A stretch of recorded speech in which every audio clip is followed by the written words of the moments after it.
Buenas noches, amigos. Hoy estoy, ya sabéis, en uno de mis lugares más favoritos. Aquí es donde hacemos la mayoría de las entrevistas para la tele. Y estoy con un tío... Me va a costar un poco hacer la entrevista, porque a través de su hermano sé toda la historia de Javier. Ya sabéis quién es Javier. Os hablo mucho de él. Hoy estoy con Ángel, que es el hermano de Javier, Ángel Pascual Carballo. Y nos va a hablar de una enfermedad terrible que es la esclerosis. Y nos va a hablar él porque su cuñado Luis lleva en la cama, pues creo que 38 años, o 38 años por lo menos con la enfermedad, ¿no? Ángel, buenas noches. Buenas noches. ¿Qué tal? ¿Cómo estás? Muy bien, encantado de colaborar. Gracias. Bueno, pues nada, quiero que nos hables sobre la enfermedad de Luis, sobre la esclerosis. Quiero que nos cuentes un poquito cómo empezó todo esto. La verdad es que fue un abrir y cerrar de ojos cuando lo tuvieron que llevar a Pamplona a hacer una punción lumbar y ahí detectaron algo que no se conocía exactamente ni lo que era la enfermedad, si era hereditaria, no hereditaria, no había ningún tipo de medicación. Entonces la verdad es que se casaron en el 86, mi hermana Celeste y él, en 3-4 años estaba en silla de ruedas, porque los brotes, los golpes que da esta enfermedad, al no haber medicación no tenían posibilidad de vuelta atrás. Todo lo que ha perdido al aparecer el interferón beta, luego años más tarde en pastillas y luego en inyectables, etc., pues todo lo que perdió y todo lo que tuvo que sufrir, pues ahí se quedó. Y son 36 años que parecen muchos, pero son muchos más.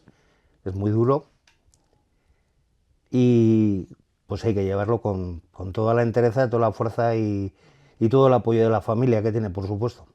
¿Cómo es la enfermedad? ¿Cómo empieza? ¿Cómo empezáis vosotros a ver la enfermedad? Tics en la boca, en los ojos, caídas tontas al suelo, tontas que incluso se pensaba en algún momento que pudiera estar bebido, ¿no? Todo ello trae como consecuencia que mi hermana tiene que dejar el trabajo para poder dedicarse exclusivamente a él.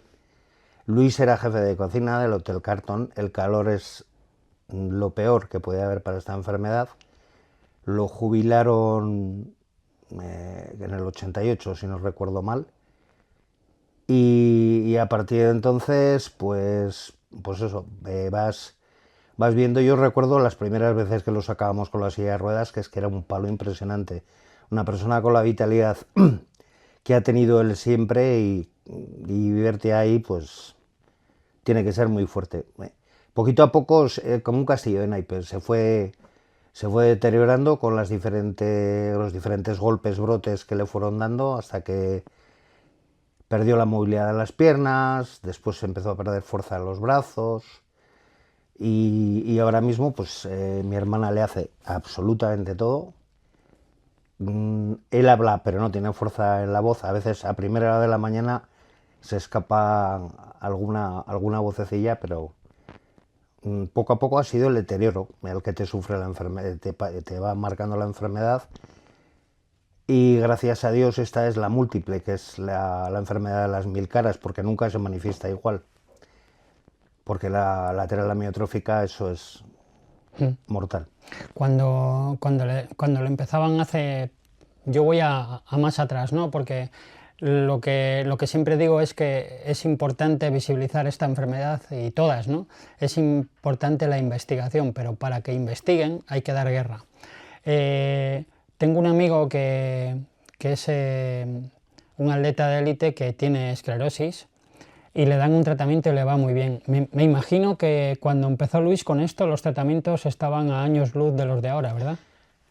Yo recuerdo, aunque pueda hacer gracia, que incluso llegó a plantearse mi hermana con sus padres, con mis padres, hablando con nosotros, aquellos curanderos que aparecieron en la televisión en aquellos años 80, porque es que no había absolutamente nada. Luis, me acuerdo que pasamos un día entero en la clínica universitaria, que había una médica uruguaya que padecía esclerosis, y estuvo todo un día entero con pruebas, Después los médicos de aquí de la Seguridad Social estaban un poco perdidos, entonces no había excesivo conocimiento del tema. Probó también con medicina macrobiótica y bueno, era gastar, gastar, gastar y cada brote, pues todo eso que se iba perdiendo. No había, no tenían prácticamente un conocimiento real de lo que era la enfermedad.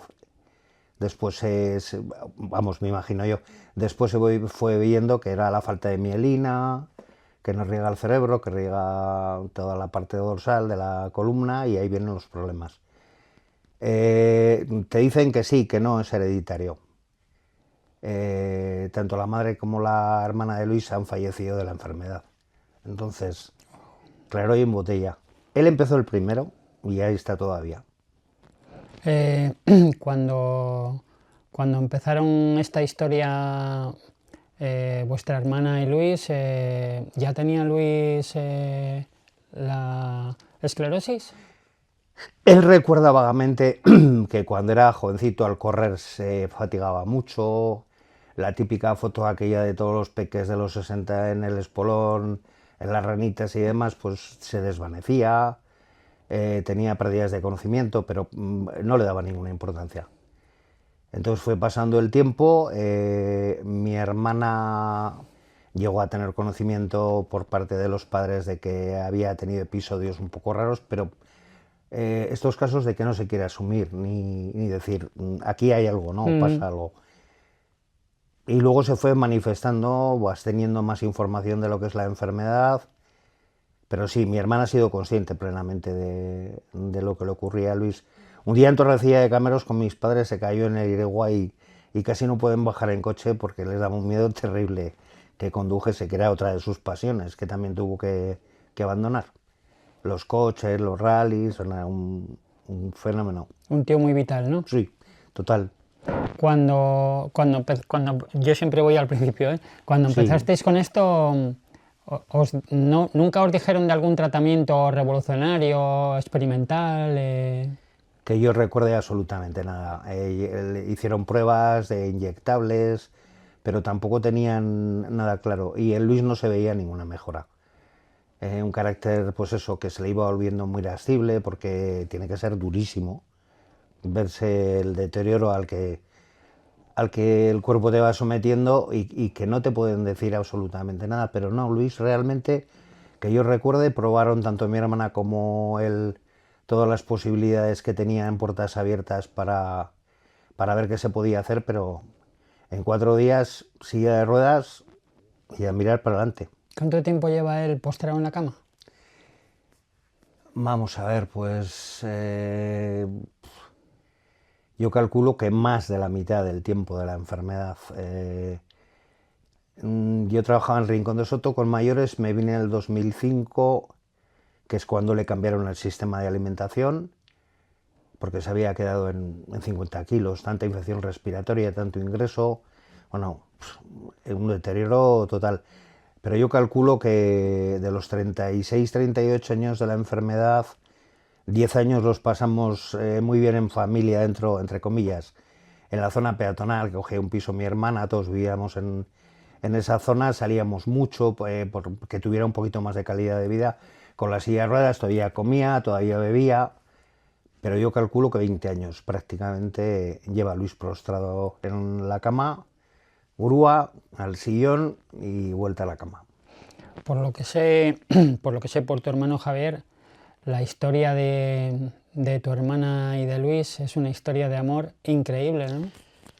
Por supuestísimo. A ver, yo he escrito unas cosillas por ahí que me pidieron el otro día y se reía mi hermana, perdón, porque decía, joder, esa frase de lección de vida, digo, es que es así, Celeste, o sea, nadie puede entender, si no es por amor, los años que llevan así. O sea, si no es por ello, no se entiende, bajo ningún concepto. Porque es durísima la enfermedad, ¿no? Pues sí, No, es durísima. no solo para el que la padece, Bueno, claro, claro. para los que están alrededor. Quería decir que menos mal que últimamente, un inciso, los cuidadores y cuidadoras están cotizando por ellos a la Seguridad Social un dinerito, que es poco, pero que les va a venir muy bien en su día como base de cotización, porque Yo no lo digo porque sea mi cuñado o mi hermana, pero si no fuera por ellos, por ellas, los ingresos hospitalarios serían bestiales. Trabajo para médicos, enfermeras, para cualquier tipo de personal sanitario. Ese trabajo lo están haciendo las 24 horas del día en casa, al menos mi hermana. Y los demás, imagino que por supuesto también. Entonces, hay que estar ahí. Está muy bien cuando nos juntamos toda la familia, el apoyo, pero Que luego estás sola, 24 horas, tela. Por la noche mi hermana últimamente, después del último ingreso, me dice que tiene una forma de dormir muy distinta a lo habitual, con un ojito abierto, otro cerrado, que lo oigo bien, no lo oigo bien. Ahora le han puesto una mascarilla para evitar las apneas del sueño. Cada vez una historia. Veo que valoras mucho a los cuidadores. ¿A qué te dedicas, Ángel? 30 y tantos también con mayores. ¿Trabajas en algún...? La residencia de mayores de Lardero. Uh-huh. ¿Y cómo...? Es muy variopinto, si quieres que te lo describa lo que ahora. te voy a ver cómo te lo pregunto. Me imagino que podías haber optado a algún trabajo. ¿Es vocacional? Si no es vocacional, no estoy bien de la cabeza, está claro. O sea, yo empecé en el 90 en Rincón de Soto con mayores, había estado en otros centros, antes estuve con chavales en el barrio haciendo cosillas y tal, de educación de calle, pero de eso no se puede vivir. Y me dijeron mis padres, mira, a ver, espabila, que eres el mayor. Ya no estaba en casa de mis padres, pero aún así preparé una posición, la probé y desde entonces pues es un trabajo que me ha gustado mucho. Me tiré 15 años en Rincón, vine al empeorar mucho Luis y por mi posibilidad de cambios de turno en el trabajo, por cada vez que tenía un ingreso Luis, poder apoyar a mi hermana en la medida de lo posible, porque mis hermanos el trabajo se lo impedía, el trabajo que ellos tienen, la carnicería, mi hermana comercio, entonces pues hay más limitaciones si cabe, ¿no?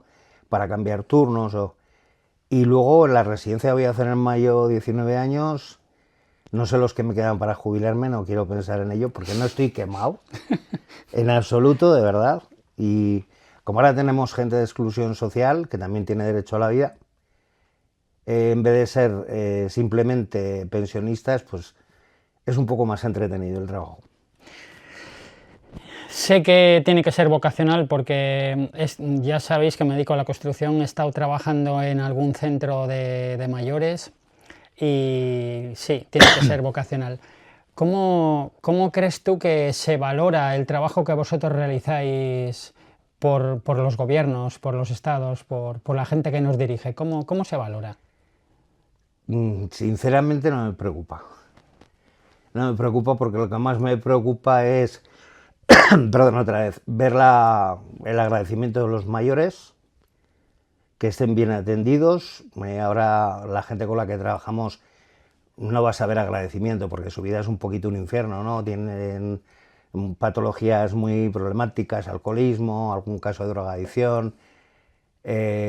No toda la exclusión social que recibimos en la residencia es excesivamente problemática en ese sentido, por adicciones, pero nos puede ocurrir a cualquiera que tienes un problema en la vida, un divorcio, una separación, claro. y tener la suerte de poder tener un sitio donde te acojan y no tengas que pagar las millonadas que se pagan en muchas residencias privadas. O sea, es una bestialidad. ¿Esta residencia de Lardero es pública? Es pública, es la única pública 100% del Gobierno de La Rioja, dependíamos de Inserso.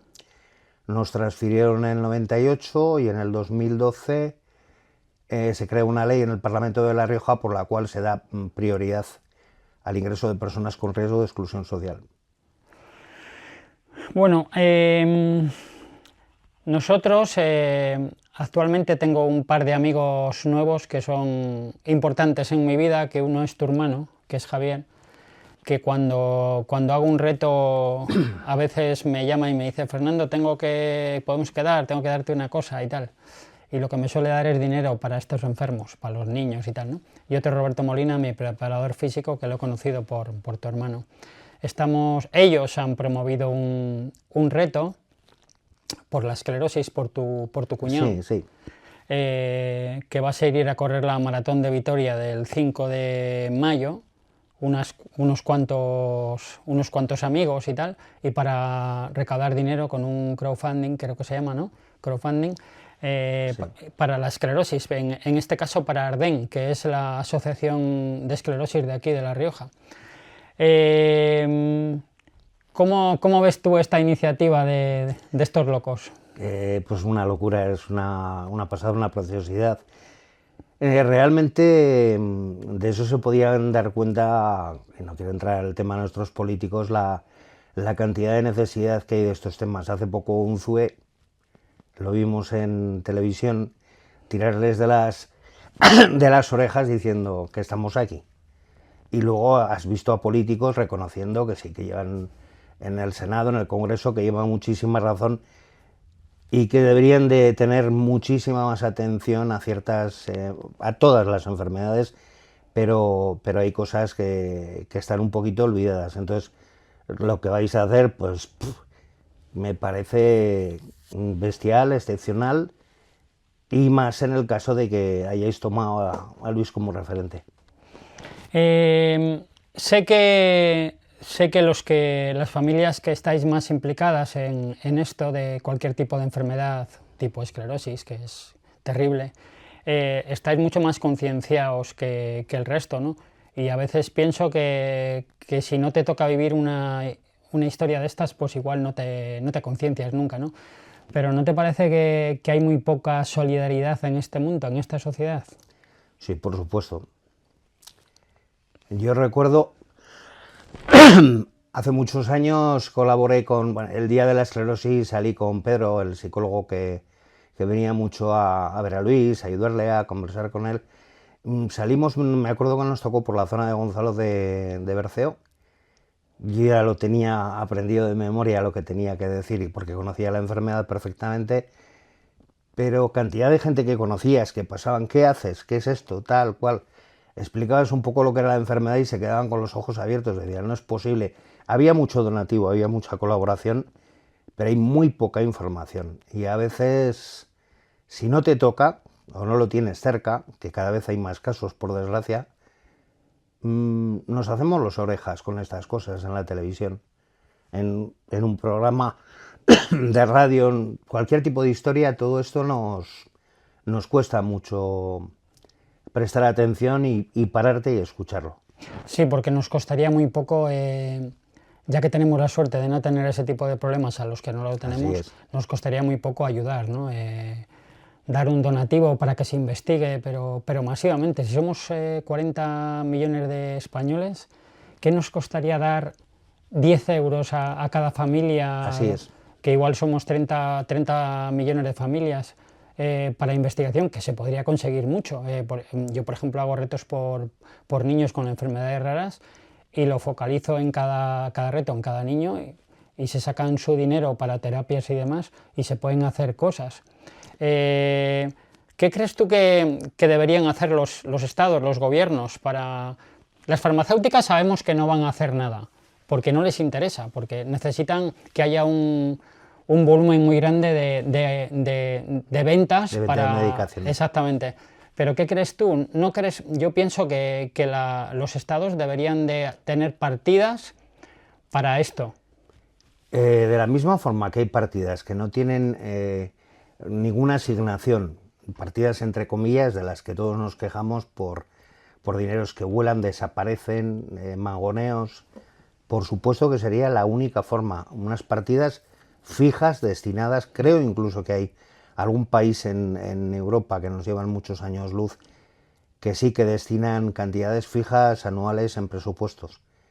Aquí se destina dinero en servicios sociales de una manera global para asociaciones, para repartirse más o menos dependiendo de la gente que atienden, del historial de cada asociación, etc. Vemos con el tema del cáncer la colaboración, la participación, el altruismo que hay, la cantidad de gente que se mueve por ello, pero también hay que decir pues, que hay muchísima gente afectada de cáncer y se está viendo con mucho más volumen lo que realmente ocurre en esa enfermedad. La esclerosis parece que es algo que está ahí aparcado y cada vez hay más casos, pero yo estoy convencido que deberían de haber partidas Si supiéramos la cantidad de dinero que se tira en este país, nos volveríamos locos.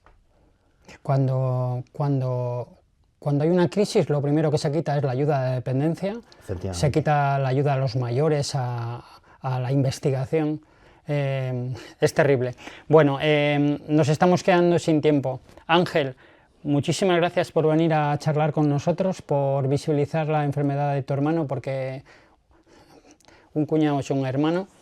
Sí, no, por supuesto. Y nada, espero que el 5 de mayo, que vamos a ir unos cuantos a correr a Vitoria por la esclerosis, sobre todo esta gente que, como tu hermano, que está ilusionadísimo con correr una maratón, que lo consigan, pero que sea un día bonito, que sea un día especial, que se recaude dinero para Arden, para la asociación.